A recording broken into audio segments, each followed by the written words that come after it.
You got one? Yeah, got one. Go, little carp.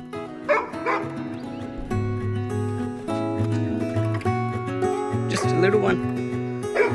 It's alright.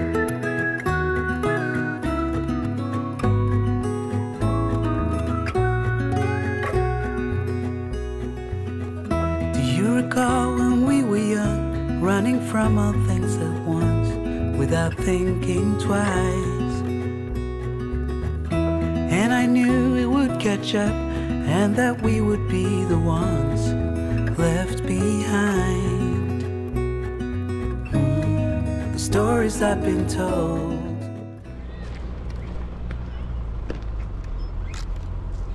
Alright, we're at Lake Woorabinda.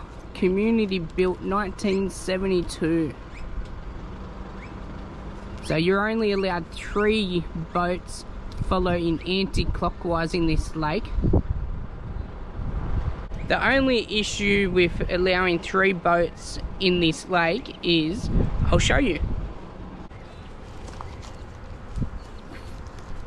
So that's the lake. I don't think you'll even fit 1 boat in there, because it's all dried up pretty much, nearly fully dried up, a little bit of water in there, enough for the ducks, that's about it.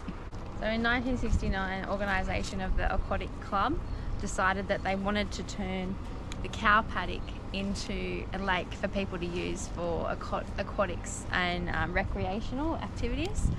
And wait, so that was the cow paddock? Yeah. That's very cool. Yeah.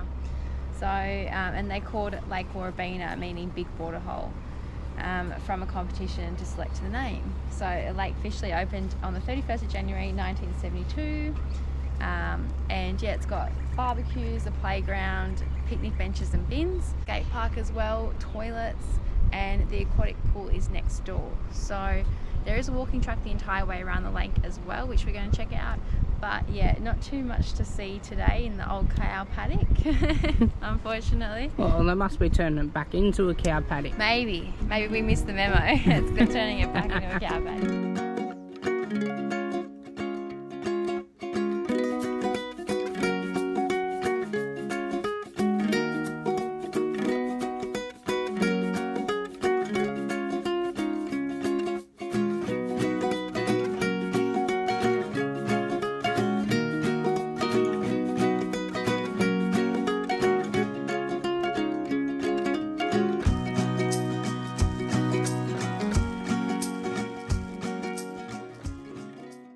That's a pool.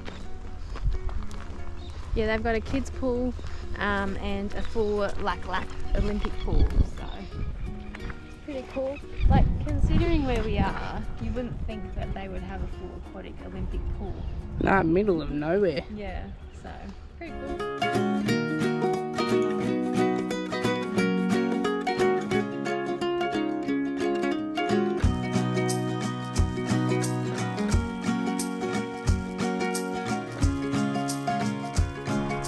So we just made our way to Hillsturnit for a day trip, and we are going to go explore. We've seen there's a walking trail here. It's called the Lachlan River Walking Trail, and what's the bridge called?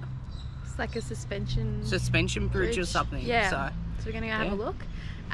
There isn't too much else around this area, just this little bit. So we're going to see this, and hopefully it's open. Hopefully, yeah. I was reading some reviews where the bridge is open but the walking trail is closed because it's been too wet, but we'll find out.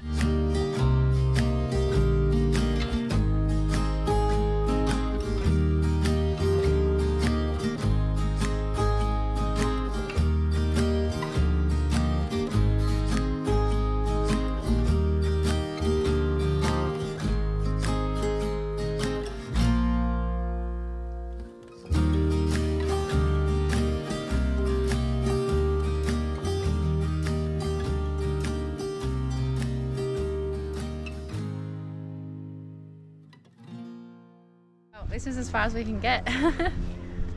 So obviously this goes down to the walking track, the Lachlan River Walking Trail, but there's a no entry sign. So ever since the floods, I think it was October, ever since October, everything's just been so affected out in this region. So obviously, yeah, it's still affected and we can't go any further.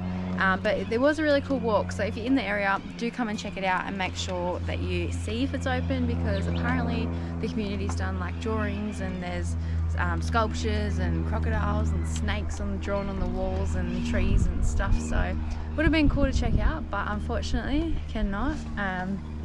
But yeah, chained up still.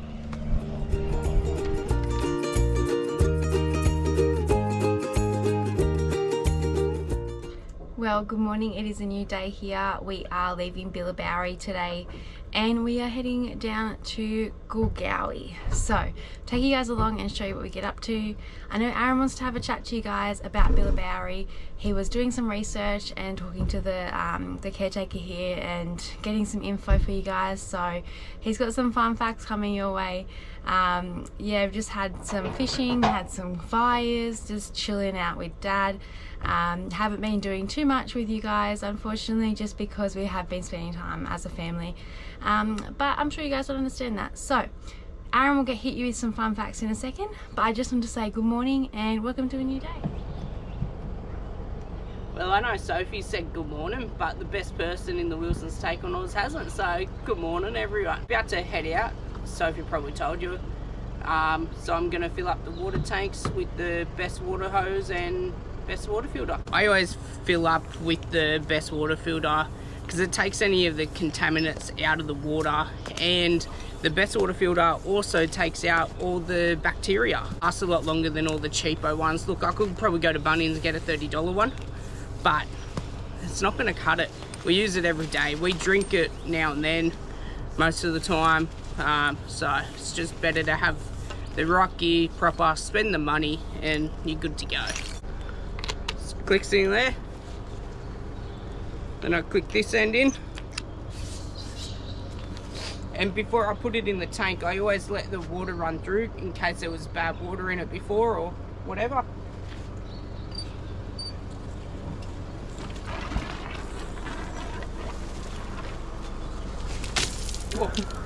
See, did you see that? How dirty that colour was? So just, yeah, makes it a bit better, I reckon. I don't know if it works, but that's what I do. Then shove it in and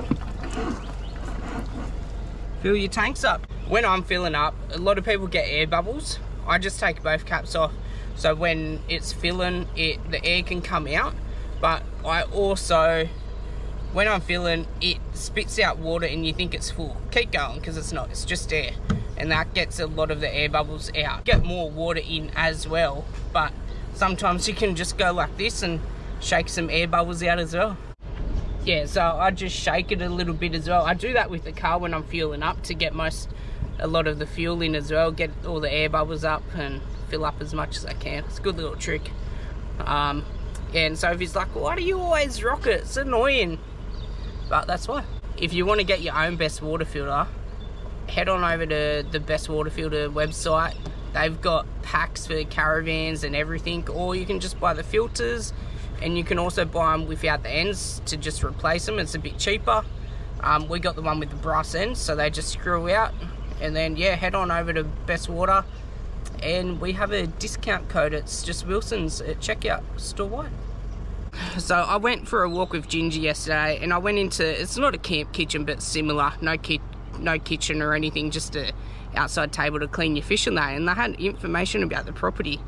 It's on 2,600 acres, I think, 10,000 something hectares, and they do beef cattle, for beef obviously, sheep for wool and meat. They've only touched on that, so not much. And they also do a lot for your cereals and that, your wheat, your barley, canola as well. So yeah, it's pretty interesting, and they've had the property since the 1950s in the family. Definitely come check out this place. There's fishing available, meant to be yabbies. I haven't caught any. I caught a few carp, but that's about it, so it's always fun. Come check it out. Down to Merewagga, it's about an hour from where we were staying south. So we've just made our way down here. We are now at the Black Stump. So there is a legend of the Black Stumps. It's a lady here behind me. She actually burnt to death. So her hubby was going out to get food for his bullocks, and she was cooking dinner. The legend says that her clothes caught alight and she burnt to death. Tragically, the town was touched by the story and have some pioneer tributes for her. And they've also said when the hubby came back, he said that she looked like a black stump, therefore the name being the Black Stump. There's also 6 other towns in rural Eastern Australia who also have the same kind of black stump legend, just a story to tell. So if you Google it, you'll see a few other towns. I think Coolah also is one of them. But yeah, a lot of info here about it, and what an awful story to read about as well. Across the road is the Black Stump Hotel. So this hotel was actually designed as the tallest bar. Is it in Australia? I think so. I think it's in Australia, the tallest bar, so that when the stockmen would come in on their horses, they didn't have to dismount, they could get a beer on their horse. So pretty cool. We're going to go check that out as well in a minute.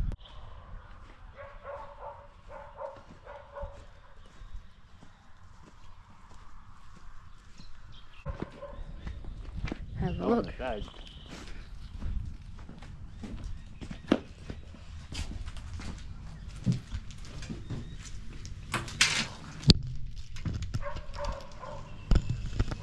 So we just came across the road to the bar, but it's closed. But I was reading some info on it about how high the bar is. It's 1.3 meters high, which is probably taller than me, I reckon. So yeah, that's pretty cool. We just made it into Griffith. So Ginger, we have, haven't we? We just made it into Griffith. Sophie's gone into Coles to do the shopping. I'm staying in the car with the dog, aren't we, Ginge? Hey? Yeah. So just staying in the car. We've decided we're not going to stay in town. We're heading out to Waverley or Weverly, something like that. I'm not 100% sure. It's at the showgrounds. It's $10 per person or per site, so it's nice and cheap. So yeah, can't complain. We're gonna head out there and I'll show you once we get there. Made it to Wheat Halley or Weef Halley. Not 100% sure how we say it, but that's how I say it. I don't know. How do you say it, Soph? Wheat Harley? Wheat Harley? Not entirely sure. Yeah. So we're here for one night, just a little stopover. We were going to stay in Griffith, but decided to keep going. Got our groceries. Nearly forgot our parcels. The main reason we went to Griffith, but we turned around and got them. Lucky we were still in town, so it was nice and easy. Didn't forget them, so it's all good. We got the good. Now we're here. It's at the Wheat Halley Showgrounds. $10 a night per site. Power, water, got showers, toilets. Bloody great. $10. How good's that? You can't go wrong. So yeah, just park up. They say don't park on the grass or drive on the grass because it's also a golf course as well. So yeah, Ginger's loving it. Sophie's throwing the stick for her, or the firewood. Not sure if you can have fires here, so we're not going to. But that's our camp, still hooked up. Got the chairs, table. Soph's dad's rig set up with the rooftop. Ginger's in her bed going crazy. Sit down. Good girl. And it's all of a sudden got freezing cold. What was that? All of a sudden got freezing cold as well. And we can't have fire, so nice. Good morning, guys. We're just about to leave this camp, the showground. We found out it's called Wafali, so we were pronouncing it wrong as usual, but that's all right. So we're about to head out. We're heading out to Forbes and Parks today, and we'll take you along the journey, of course. It was a chilly one this morning, so Dad froze. It was -7. So we were quite comfortable with the diesel heater going, so it's all good. Let's head out for the day. We left, but a quick stop off before we leave the town. Check out that silo artwork. And Ginger.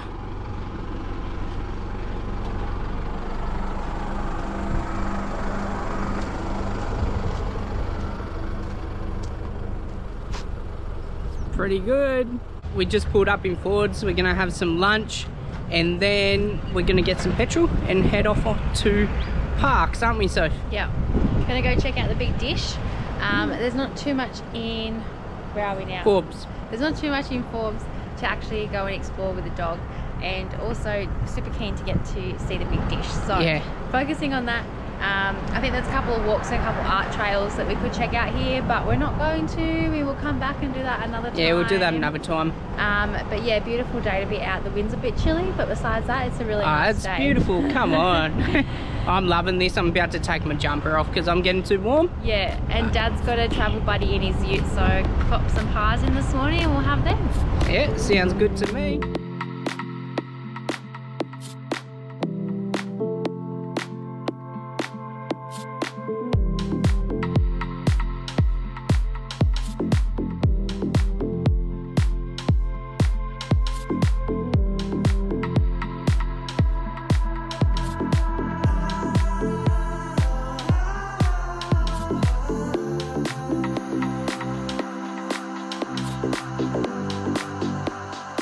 And just like that, we've made our way to, what's it called, Aaron? Huh? What town are we in? Parks. Parks. Just like that, we've made our way to Parks. We are up at Memorial Hill Lookout. Gonna check this one out. It is dog friendly, so both the doggos can hop out and have a little wander too.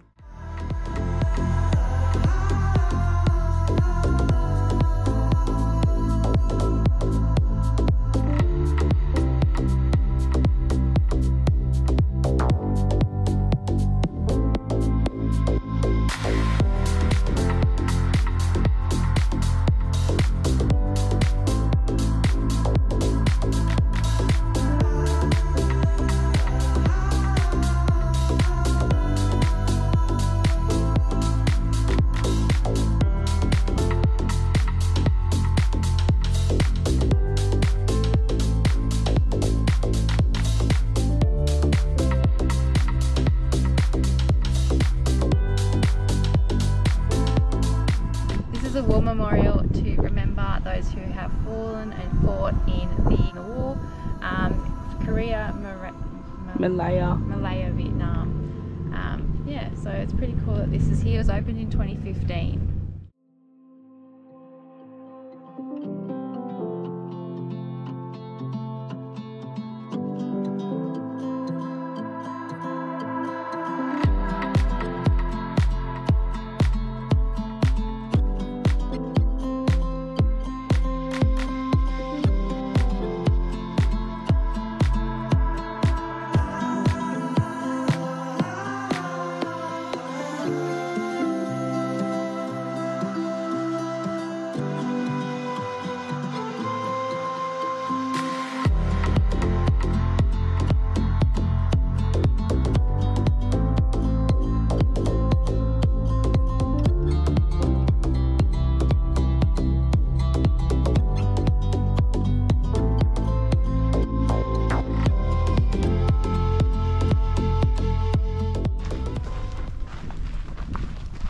Just say, look at us go out on a walk with our dog.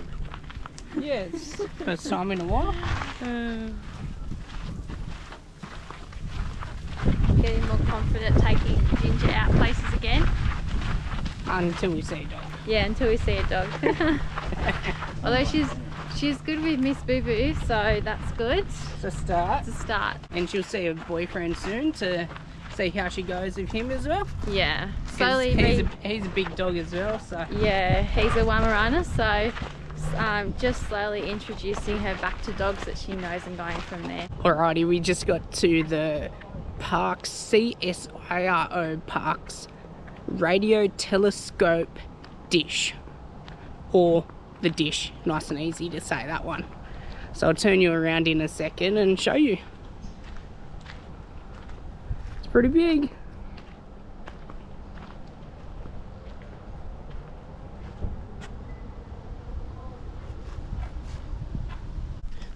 You're not allowed to fly drones here, and your phone's got to be on aeroplane as well, aeroplane mode, or no Wi-Fi devices. So we've done all that. And we're going to take a look.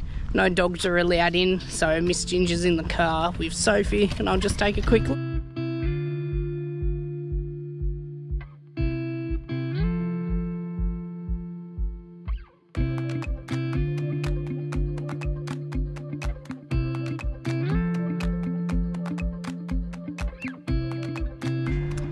This structure is a memorial to a remarkable man who was one of the pioneers of radio astronomy. The model is a scale replica of the homemade parabolic antenna Grote built in 1937 near his home at Wheaton in suburban Chicago.